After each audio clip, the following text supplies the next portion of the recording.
Hello, जय हिंद साथियों। मैं हूं विकास। आप सबका स्वागत है आप सबके अपने YouTube channel T state India में। आप सबसे एक छोटा सा रिक्वेस्ट, अगर चैनल को सब्सक्राइब नहीं किया तो प्लीज़ चैनल को सब्सक्राइब करें। आज के इस वीडियो में हम जो प्रीवियस ईयर क्वेश्चन पेपर है, जो पेपर 1 आता है ईवीएस का, उसको हम लोग 30 क्वेश्चन है उसको हम सॉल्व करेंगे। तो आप सबसे छोटा सा रिक्वेस्ट है, प्लीज़ चैनल को सब्सक्राइब कर लीजिए। कम सब्सक्राइबर देख के आप इस वीडियो को जज मत करिए प्लीज़। तो प्लीज़ चैनल को सब्सक्राइब करिए। बाकी हम लोग वीडियो स्टार्ट करते हैं, ठीक है। क्वेश्चन नंबर 61, ठीक है, अजरसन एंड रीजन का है। हाथियों के झुंड में केवल हथनियां और बच्चे ही रहते हैं, कारण क्या है? हाथी 14 से 15 साल के बाद झुंड छोड़ देते हैं और अकेले रहते हैं, ठीक है। अब इसका सही आंसर ऑप्शन 1 होगा या ऑप्शन 2 होगा या ऑप्शन 3 होगा या ऑप्शन 4 होगा।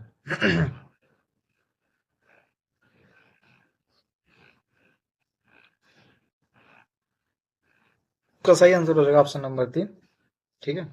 हम लोग आएंगे क्वेश्चन नंबर 62 पे। एनसीईआरटी पर्यावरण अध्ययन की पाठ्य पुस्तक के अध्याय 4 में खाए आम 12 महीने में आम पापड़ बनाने की कहानी है, ताकि ना सिर्फ प्रक्रिया और तकनीकी को बच्चे समझे बल्कि पकाने और संरक्षण के कौशल को भी सराह सकें। राष्ट्रीय पाठ्यचर्या रूपरेखा 2005 के अनुसार इस पाठ के माध्यम से ईवीएस पढ़ाने का कौन सा सामान्य उद्देश्य प्राप्त किया जा रहा है? ऑप्शन 1 है किसी वस्तु को बनाने में कितनी श्रम की जरूरत होती है उसकी व्याख्या करता है। ऑप्शन 2 है प्राकृतिक परिवेश से किस तरह प्रकार से विभिन्न वस्तुएं बनाई जा सकती है उसकी चर्चा करना। ऑप्शन 3 है अमूर्त अमूर्त के स्थान पर अपने अनुभव और पहलुओं का अवलोकन एवं उदाहरणों की सहायता से समझ का विकास करना। ऑप्शन 4 है आम पापड़ किस प्रकार बनाया जाता है इसकी समझ विकसित करना। आप लोग क्वेश्चन आराम से पढ़ लीजिए। तो इसका सही आंसर होगा ऑप्शन नंबर 3, अमूर्त स्थान पर अनुभव के पहलुओं से जुड़े अवलोकनों एवं उदाहरणों की सहायता से समझ विकसित करना, ठीक है। अब ये देखिए क्वेश्चन नंबर 63 है। लिखा है मोहन कक्षा 5 का एक पर्यावरणीय अध्ययन का शिक्षक है। वह अपनी कक्षा में निम्नलिखित गतिविधि को श्याम पाठ पर, मतलब जो ब्लैक बोर्ड होता है उस पर लिखता है। अपने माता पिता और दादा दादी के समय पानी की उपलब्धता के बारे में पता करे और उसकी वर्तमान स्थिति से तुलना करे। उपरोक्त गतिविधि के निम्नलिखित में से कौन सी सबसे उपयुक्त रणनीति होगी? ऑप्शन 1 भूमिका निर्वहन, ऑप्शन 2 परियोजना, ऑप्शन 3 चर्चा करना, ऑप्शन 4 साक्षात्कार। तो इसका सही आंसर जो है वो हो जाएगा परियोजना, यानी कि प्रोजेक्ट, ठीक है। अब हम लोग आते हैं क्वेश्चन नंबर 64 पे। 64 पे जो है वो हिंदी में क्या है? हिंदी में लिखा है अर्चना कक्षा 4 का एक पर्यावरण अध्ययन की शिक्षिका है। मतलब अर्चना कोई मैडम जी हैं, वो कक्षा 4 की शिक्षिका है। वह अपने कक्षा में बच्चों के दो समूह बनाती हैं और विद्यालय में यूनिफॉर्म होना चाहिए या नहीं इस विषय पर वाद विवाद गतिविधि कराती हैं। अर्चना ने अपनी कक्षा में वाद विवाद क्यों कराया? निम्नलिखित में से कौन सा उपयुक्त कारण नहीं हो सकता? मतलब निगेटिव, ठीक है। तो इसका ऑप्शन हम देख सकते हैं, हम लोग देख रहे हैं, ठीक है। ऑप्शन ए वाद विवाद से बच्चों को किसी बात के विभिन्न पहलुओं के बारे में सोचने और समझने का मौका मिलता है। ऑप्शन बी कक्षा में बच्चों को अपनी राय रखने के लिए प्रोत्साहित मिलता है। ऑप्शन सी कक्षा में बच्चों को अपने अनुभव साझा करने के लिए अवसर मिलते होते हैं। ऑप्शन डी वाद विवाद से बच्चे अपने साथियों के ज्ञान का आकलन कर लेते हैं।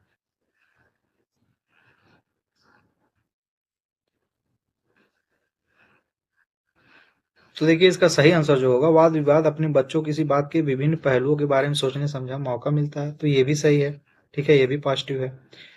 ऑप्शन बी कक्षा में बच्चों को अपनी राय रखने के लिए प्रोत्साहित मिलता है, ये भी पॉजिटिव है। कक्षा में बच्चों को अपनी अनुभव साझा करने के लिए अवसर प्राप्त होता है, ये भी पॉजिटिव है। ऑप्शन डी वाद विवाद से बच्चे अपने साथियों का ज्ञान का आकलन कर लेते हैं। तो इसका सही आंसर होगा ए बी सी डी। अब ये देखिए 64 है, 64 का मतलब इसका जो आंसर है, ये इसका मतलब जो प्रीवियस ईयर जो आंसर किया आया था उसमें इसका मतलब मिल जाता जेड, ठीक है, क्योंकि ऑप्शन में नहीं है, ठीक है। जब ऑप्शन में नहीं रहता है तो जो सीबीएसई वाले जब आंसर की जारी करते हैं तो जेड देते हैं। जेड का मतलब होता है कि सभी ऑप्शन सही हैं। तो इसमें जो सही टिक किए रहेंगे वो भी, और जो सही टिक नहीं किए रहेंगे वो भी, सबको मतलब नंबर मिलता है। ठीक है, इसका आंसर हो जाएगा ए बी सी डी। अब हम लोग आते हैं क्वेश्चन नंबर 65 पे। लिखा है, बच्चा विभिन्न कुशल कार्य जैसे खेती और दैनिक जीवन में उनकी विरासत बुजुर्गों से का वर्णन करता है। उपरोक्त कथन है ऑप्शन 1 सीखने की सूचक, ऑप्शन 2 सीखने का उद्देश्य, ऑप्शन 3 दक्षता कथन, ऑप्शन 4 सीखने की प्रतिफल। तो इसका सही आंसर हो जाएगा ऑप्शन नंबर 4 सीखने की प्रतिफल। अब हम लोग आते हैं क्वेश्चन नंबर 66 पे, जो लिखा है, बंगाल की खाड़ी पर समुद्र तट वाला राज्य केंद्र शासित प्रदेश निम्नलिखित में से है। कर्नाटक, तेलंगाना, केरल, आंध्र प्रदेश। तो कर्नाटक जो है वो हिंद महासागर में है, इस तरफ है, ठीक है, महाराष्ट्र साइड में है। केरल जो है वो भी क्या नाम है, हिंद महासागर साइड है, मतलब महाराष्ट्र साइड, महाराष्ट्र, कर्नाटक, केरल सब एक ही साइड में। बंगाल की खाड़ी पूछा यानी कि वेस्ट बंगाल साइड में पूछ रहा है। ठीक है,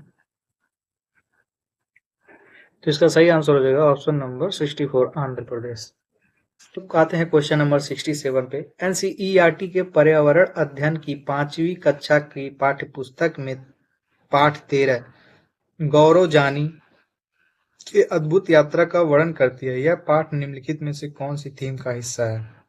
ऑप्शन 1 आपसी संबंध, ऑप्शन 2 काम और खेल, ऑप्शन 3 परिवार और मित्र, ऑप्शन 4 आवाज। जो मतलब ईवीएस का बुक पढ़े होंगे उनके लिए ये क्वेश्चन आसान होगा। इसका सही आंसर हो जाएगा आवाज। ठीक है, ऑप्शन नंबर 4। अब हम लोग आते हैं क्वेश्चन नंबर 68 पे। पर्यावरण अध्ययन की एक रचनावादी कक्षा में निम्नलिखित में से कौन सी क्रिया नहीं हुई होती दिखाई देती है? ऑप्शन 1 बच्चे सिर्फ जाने पहचाने सवाल हल कर रहे हैं, ऑप्शन 2 बच्चे अवधारणाओं के बीच नई नई कड़ियों को जोड़ने का अनुभव प्रयोग कर रहे हैं, ऑप्शन 3 बच्चों को ठोस वस्तुओं पर क्रिया करके सीख रहे हैं, रहा है बच्चों के अनुभव को सम्मान दिया जा रहा है। तो इसका सही आंसर हो जाएगा ऑप्शन नंबर 1 बच्चे को सिर्फ पहचान सवाल हल कर रहे हैं। अब हम लोग आते हैं क्वेश्चन नंबर 69 पे।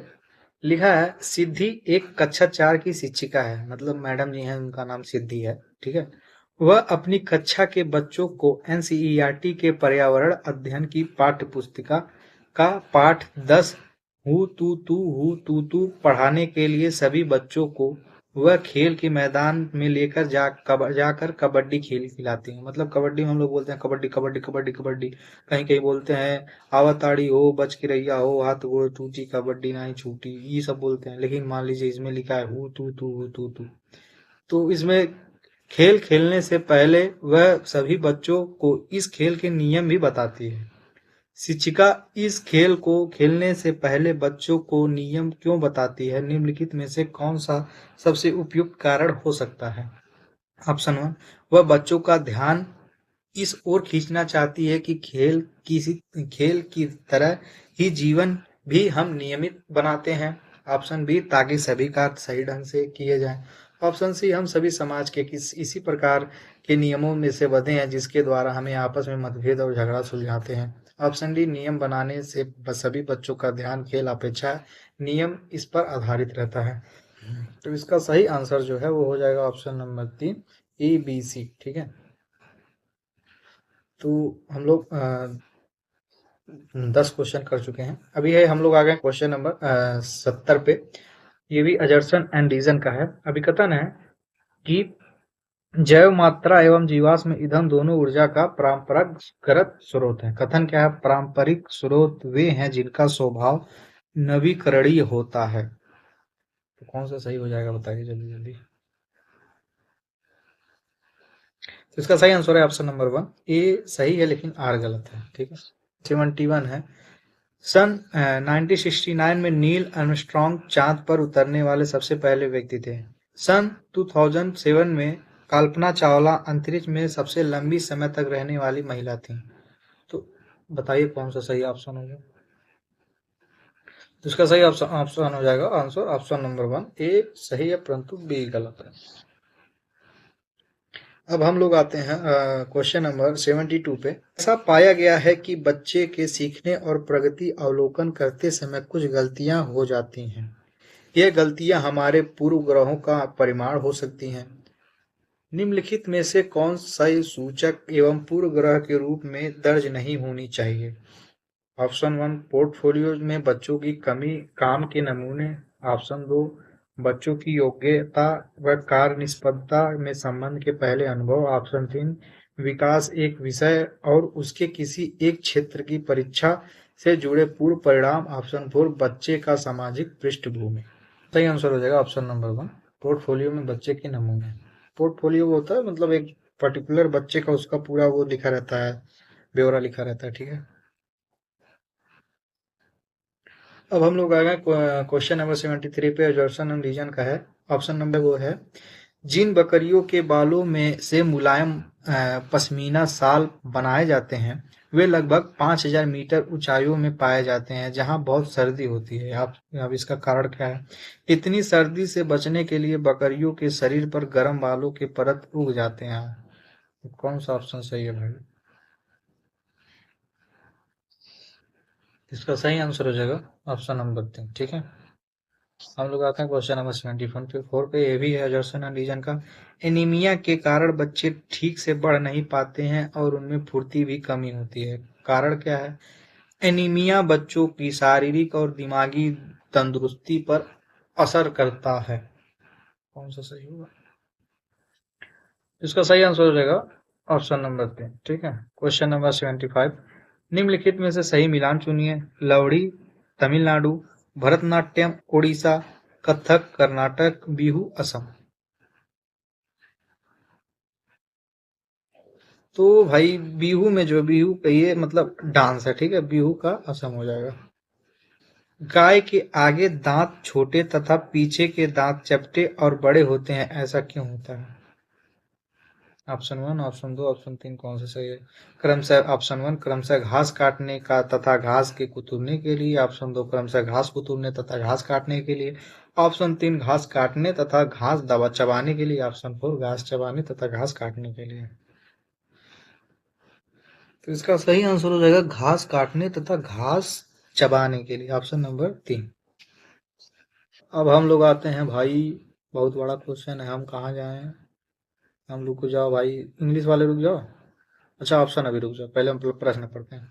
क्या कारण है कि पर्यावरण अध्ययन की पुस्तकों में किस्से और कहानियों को महत्वपूर्ण स्थान दिया गया है? निम्नलिखित में से कौन सा सबसे उपयुक्त कारण हो सकता है? रुक जाओ इंग्लिश वाले भाई। ऑप्शन ए प्राथमिक स्तर पर पर्यावरण अध्ययन के शिक्षक किस्से और कहानियों को रुचि लेकर सुनाते हैं इसलिए उनकी महत्वपूर्ण स्थान दिया जाता है। अरे यार, हमको शिक्षक से क्या मतलब है? ऑप्शन बी बच्चों का पर्यावरण से संबंधित मुद्दों के प्रति संवेदनशीलता विकसित करने के लिए अक्सर किस्से और कहानियों को इस्तेमाल महत्वपूर्ण माना गया है। ठीक लगा था।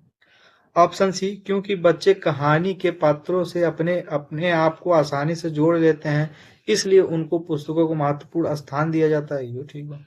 ऑप्शन डी किस्से और कहानियां समाज को पसंद हैं इसलिए उनको पर्यावरण एवं पाठ्य पुस्तकों की महत्वपूर्ण स्थान दिया गया है।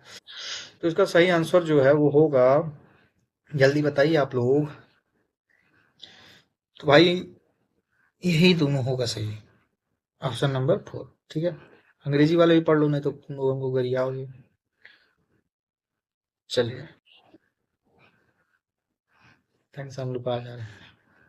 अब ये है क्वेश्चन नंबर 78, ये भी एजर्सन एंड रीजन का है। लिखा है कवि कथन जो है, एनसीईआरटी के पर्यावरण अध्ययन के पाठ्य पुस्तक के पाठों में आम जिंदगी की वास्तविक घटनाएं, रोजमर्रा की समस्याएं और आज से जुड़ी कुछ ज्वलंत समस्याएं को रखा गया है।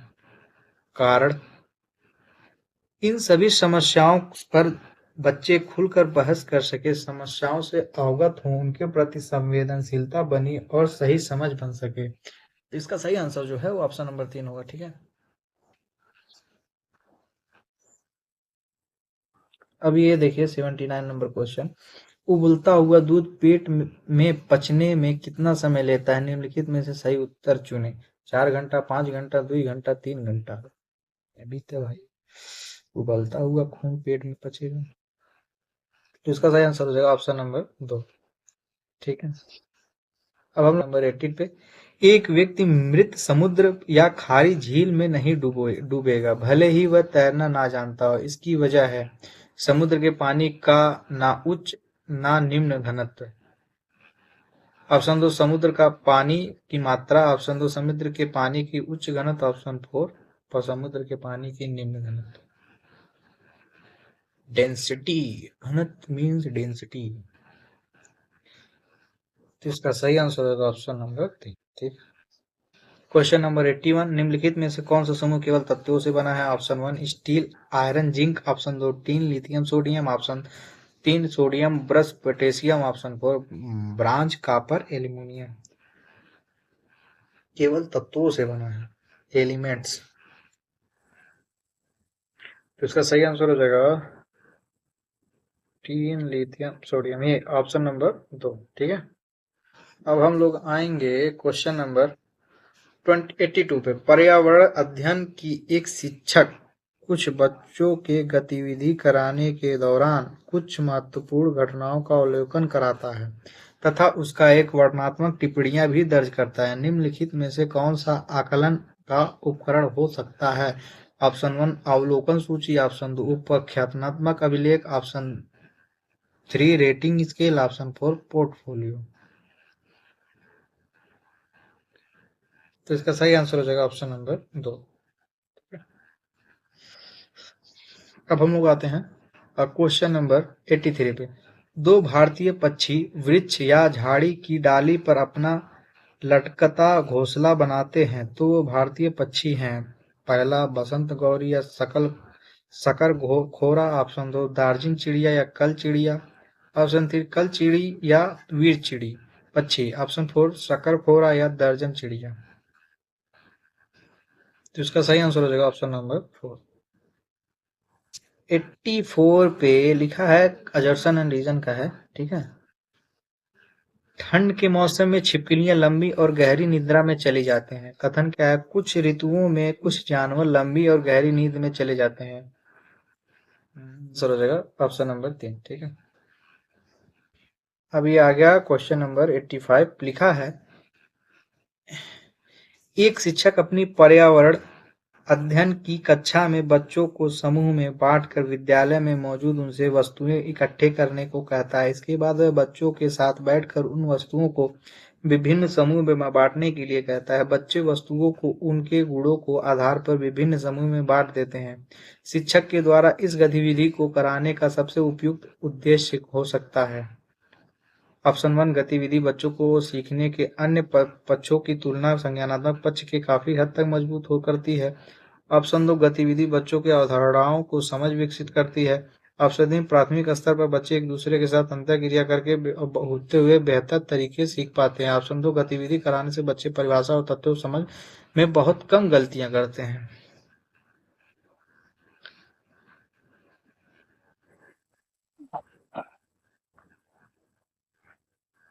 तो इसका सही आंसर हो जाएगा ऑप्शन नंबर 3। ठीक है। हम लोग आए क्वेश्चन नंबर 86 पे। लिखा है, राकेश कक्षा 5 का एक पर्यावरण अध्ययन शिक्षक है, मतलब सर जी हैं।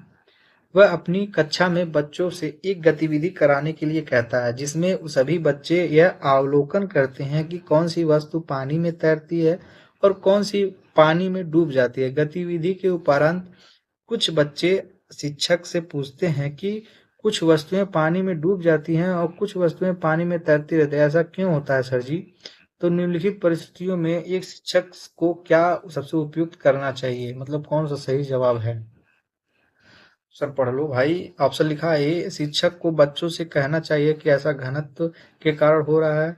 ऑप्शन बी प्रत्येक बच्चे के निरीक्षण करने के लिए अपनी टिप्पणियों दर्ज कराना चाहिए, उन पर टिप्पणियां का अर्थ बताने की आजादी दें। ऑप्शन दो ऑप्शन 2 जो है, प्रत्येक बच्चे की परिकल्पना करना, परीक्षण करने, गतिविधि आधारित सामान्यीकरण करने का अवसर प्रदान करना। ऑप्शन 2 बी है, शिक्षक को यह कहना चाहिए कि इसका मुख्य कारण आप अपनी बड़ी कक्षाओं से समझेंगे। अरे तो इसका सही आंसर जो है वो हो जाएगा, और प्रत्येक बच्चे को निरीक्षण करना, अपनी टिप्पणियां दर्ज करना और उन टिप्पणियों का अर्थ बताने की आजादी देना। तो ये सही है। शिक्षक को बच्चे से कहना चाहिए कि ऐसा घनत्व के कारण होता है। ये तनी देखें, प्रत्येक बच्चे को परिकल्पना करने, समीक्षा करने, गतिविधि आधारित सामान्यीकरण अवसर प्रदान करना चाहिए। ये सही है। तो जल्दी बताइए कौन सा सही होगा। इसका सही आंसर हो जाएगा ऑप्शन नंबर 4, बी और सी दोनों सही। और हम लोग आ गए, आज जब भारत में 10 AM समय है तो आज ही के दिन में लगभग मध्याह्न है। मध्याह्न मतलब क्या है? India today is around Noon of today in, मतलब नून मतलब रात।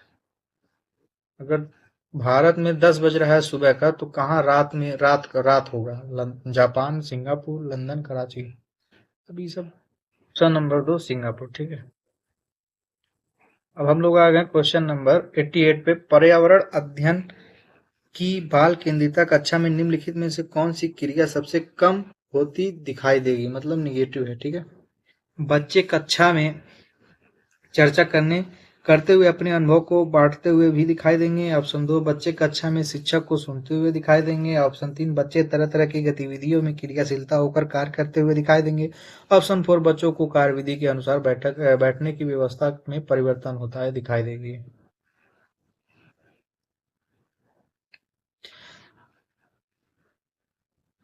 तो सही आंसर हो जाएगा ऑप्शन नंबर 2, बच्चे कक्षा में शिक्षक को सुनते हुए दिखाई देंगे, ठीक है।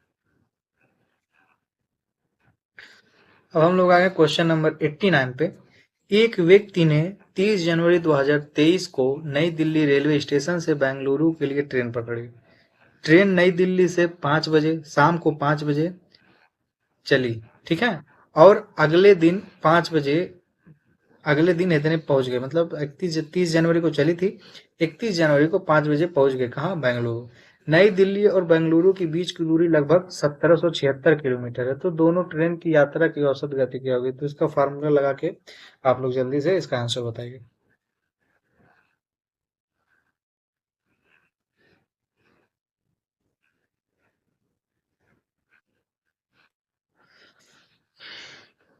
तो इसका सही आंसर हो जाएगा option number 3, 74 kilometre per hour, ठीक है। अब ये क्वेश्चन नंबर 89 पे लिखा है अभिकथन। पर्यावरण अध्ययन का पाठ्यचर्य थीम पर आधारित है और प्रत्येक थीम अंतर संबंधित है। कारण क्या है? पर्यावरण अध्ययन के पाठ्यचर्य को थीम आधारित रखने का सबसे मुख्य कारण है कि इसके हर थीम की गहरी समझ बनती है और हर थीम की शुरुआत सवालों से होती है। तो कौन सा ऑप्शन इसका सही हो जाएगा? तो इसका सही आंसर हो जाएगा ऑप्शन नंबर 3, अभिकथन और कारण सही है। अभिकथन कारण अभिकथन की सही व्याख्या करता है। बाकी आप सबको वीडियो कैसा लगा प्लीज कमेंट सेक्शन में जरूर बताइएगा। तो मिलते हैं कल नेक्स्ट टॉपिक पे। प्लीज आप लोग से छोटा सा रिक्वेस्ट है, चैनल को सब्सक्राइब करिए, दोस्त यार के साथ जरूर शेयर करिए, ठीक है। कम सब्सक्राइबर देख के ये जज मत करिए कि मतलब हमारे कंटेंट में या मतलब हम में कुछ करने की मतलब चाहत नहीं है। तो प्लीज सब्सक्राइब करिए।